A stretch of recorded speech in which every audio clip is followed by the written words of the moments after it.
Water is used for many purposes and ZESCO utilizes it to generate electricity. Zambia has approximately 60% of this resource in the Southern African Development Community region.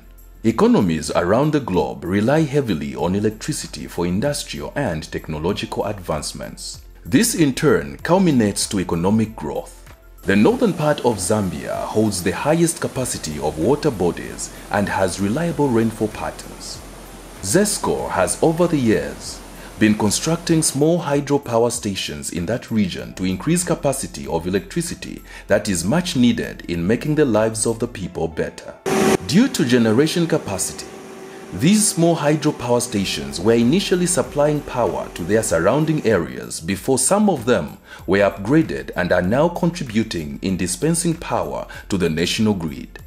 One of these small hydro power stations is Lunzua. Situated 19 kilometers from Mpulungu in Mpulungu District, Northern Province, this small hydro power station presently generates 14.8 megawatts.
The journey of this hydro power station began in 1960, and Mr. Jester Walia, the senior electrical maintenance technician at Lunzua Small Hydro Power Station, gives us a more detailed account of its history and present state.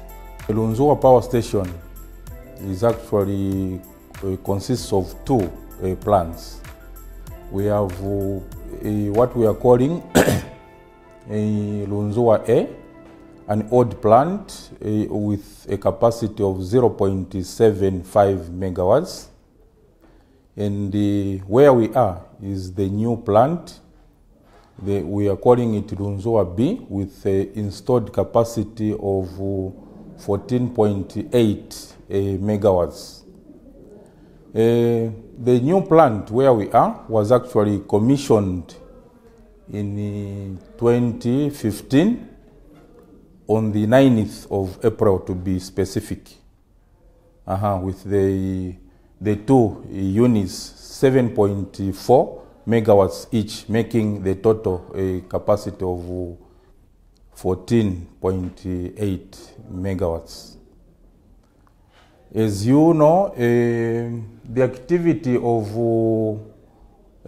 power generation starts from what we are calling an intake, where we are tapping water from a river, the Lunzua River, to make us possible generate power. Up there we have an open canal running for about 3.6 kilometers, which joins at what we are calling a 4-bay, where we have a penstock. This is basically a pipe, a single pipe, running also at about 1.6 kilometers and a diameter of 1.5 meters. Down here, as I mentioned earlier on, since we have two units, generating units, the single penstock bifurcates into two to supply the two independent gensets. Then the type of the turbine we have is a Pelton type. There are several types of turbines, like an example, Chimba. There is a Francis type of runner. Here we have a Pelton instead. Upon generating the power, we have two outgoing lines where we are evacuating our generated power. One line goes specifically to Nsumbu, which is well known as the Kasaba Bay, the famous Kasaba Bay. Though the demand there is very low, is it now? It's just about 0.3 megawatts. The other line leads into Mbala. It's actually the same line. We are connected to the grid, national grid. Both lines at 66 kV voltage level. ZESCO's Lunzua Small Hydro Power Station runs on two modes that Mr. Gestabwalia alludes to. The station operates under two modes. The first mode is the grid mode, meaning just like now, we are actually connected to the grid. The other mode is an island mode, when we are decoupled from the grid, meaning we are just supplying the surrounding areas like Mbala, Mpulungu, Sumbawanga, and the surrounding areas. Those are the two modes we operate our plant. The upgrade from 0.75 megawatts to 14.8 megawatts brought tremendous change at Lunzua Power Station that played a positive role in altering the electricity situation in the operations of fisheries and small-scale businesses. Mr. Gestabwalia expounds. Before the commission, voltage profiles was actually very, very low, such that, companies like the fishing companies in Mpulungu could not operate. The small enterprises like, the barber shop, owners couldn't operate because of the low voltage, levels we used to experience. But upon this plant coming on board, wow, I think it came with a lot of, advantages. Voltage levels simply improved such that, companies like the coffee plantations in Mbala, we have coffee plantations. They are using the same for irrigation, which was not there before, the plant came on board. Mpulungu, already we've mentioned, the fishing companies could not operate before the plant came on board. The small, enterprises, there are a lot of, small groups, doing welding. The barber shop owners couldn't before the coming on board of the new plant. So wow, it came with a lot of, advantages. The advantage for surrounding areas to have a small hydropower station in their vicinity are felt when there is a fault on the national grid. The fact that power remains accessible due to the island mode enables electricity requiring operations to continue functioning. Mr. Gestabwalia explains. Unless there is a serious fault, on the line between Kasama and Mbala, that is when we actually operate independently from the national grid. That is when we supply just, the local areas like Mbala, Mpulungu, Sumbawanga. There is a line also at Mbala substation leading into Tanzania, to the town, specifically, Sumbawanga.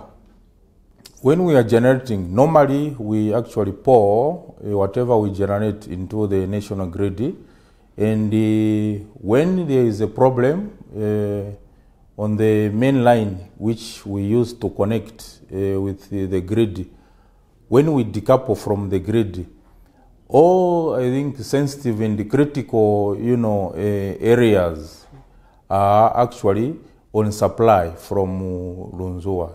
Areas like, hospital, we have Mbala General Hospital nearby, we have Mpulungu mini hospital.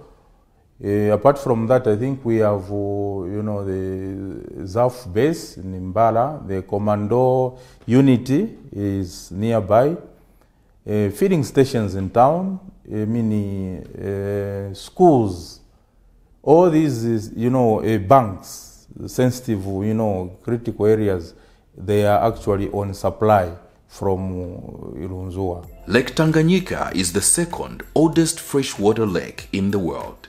It is also the second largest by volume and second deepest. With a length of 673 kilometers, it is the world's longest freshwater lake. The lake is divided among 4 countries: Tanzania, the Democratic Republic of Congo, Burundi, and Zambia. Mpulungu town is located on the southern tip of this great lake in northern Zambia, and fishing is one of its major economic activities.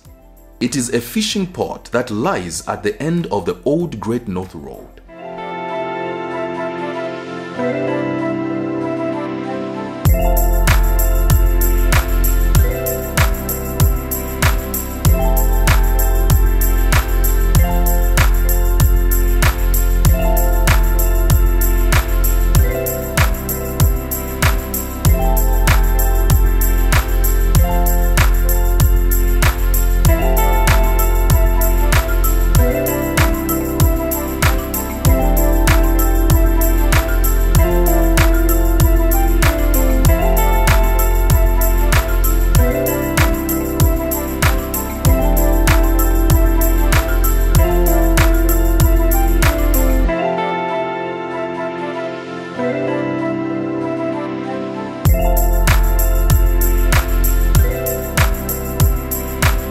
The fish business depends on electricity to operate, as storage is done by use of cold rooms.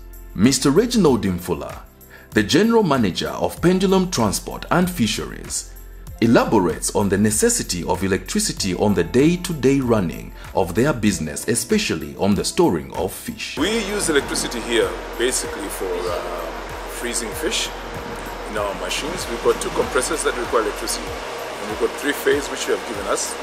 We freeze in this cold room here 5 tons plus freezing, with 200 tons cold room capacity, and the other one is 12 tons. As you can hear currently right now, we're freezing right now, so we're using up electricity. And this is peak hour actually. We switch it on for peak hour just for about 2 hours, because the fish just came in about 2-3 hours ago. We missed when it was fresh. Then we'll go off into non-peak hours. We'll come and switch on about midnight until about 4 AM, and we have our solid products coming on. Mr. Reginald Mfula also makes comparisons of electricity to the diesel-powered generator that they use in the absence of ZESCO. If we don't have electricity, we have to use this tank. This is our genset. It's an old genset. We're hoping to improve on this, but when electricity goes, this is a 1,100 liter tank. We have to start using diesel to run this, to run that. So as you can see from here, one of the machinery is running, and it requires using electricity at the moment. When electricity goes, we have to use this old thing, which is quite old. We need to improve our systems. But the benefits of using electricity is that it far is much cheaper to use electricity than for us to use diesel in this machine and this old machine. So that's part of our advantage that we have with ZESCO, rather than trying to use diesel, which is a bit more expensive to run in those hours that you're off-peak. Many enterprises benefit from electricity. These may be small or large-scale establishments. Mr. Billy Simwemba, who runs a guest house called Beams with his wife in Mbala, also speaks on how electricity benefits their business. A lot of benefits in having electricity at your place, because you cannot sell things like soft drinks or beers minus power, because you need to refrigerate these things, make them cold, and then people, that's what people enjoy. The customers enjoy that. Mr. Billy Simwemba also touches on how impossible it would be to run their enterprise without electricity. We wouldn't manage. There are things like water heaters we are using in the rooms, which requires power. Minus power, you cannot use it. It will be very difficult. It will inconvenience actually the actual customers that are coming to the place. It's not a workable thing. Minus power, electricity, you can't do anything. Where we people are, now I think we just close it down because nobody would want to take anything warm here. This is the tendency. People normally call for cold drinks. Could be beers or soft drinks. They still want it cold. They want it cold all the time. It has really added value to my place because there's nothing I could have done minus power. We need it for a lot of things. Refrigeration, lighting, even the water heaters we're talking about in the rooms. Minus power, then I don't think one will run a business properly. He makes mention of how expensive it is to operate their business using a genset. Running a genset is quite expensive. The fuels have gone up and I don't know how much you would manage. And maintenance also was quite high. ZESCO is working vigorously in ensuring that rural schools are connected to electricity. As the world has become technologically inclined, it is important that students are literate in the area of information and communications technology (ICT). Without electricity, this is a difficult and impossible endeavor. Mbala Mpulungu, the acting senior teacher at Uningi Day Secondary School in Mbala, speaks on how electricity is assisting in the area of ICT and other school activities that help the pupils. The electricity is really helping us in terms of ICT. Learners are not having the challenges in terms of studying as well. So it is really helping us. Even as you go around, even as you see here, we are doing this wiring to this block. So electricity is helping us, especially the pupils. In the evening, they come for prep and they are not having any problems in terms of studying. ZESCO's small hydro power stations are increasing capacity on the national grid and serving a great purpose in their areas of placement. As upgrades and planned constructions of more small hydro power stations in the northern part of Zambia remain paramount to ZESCO, it is safe to say that the vision of ZESCO becoming the hub of electricity trading in the region by 2025 is achievable. In all its operations, ZESCO is ensuring that it makes people's lives better.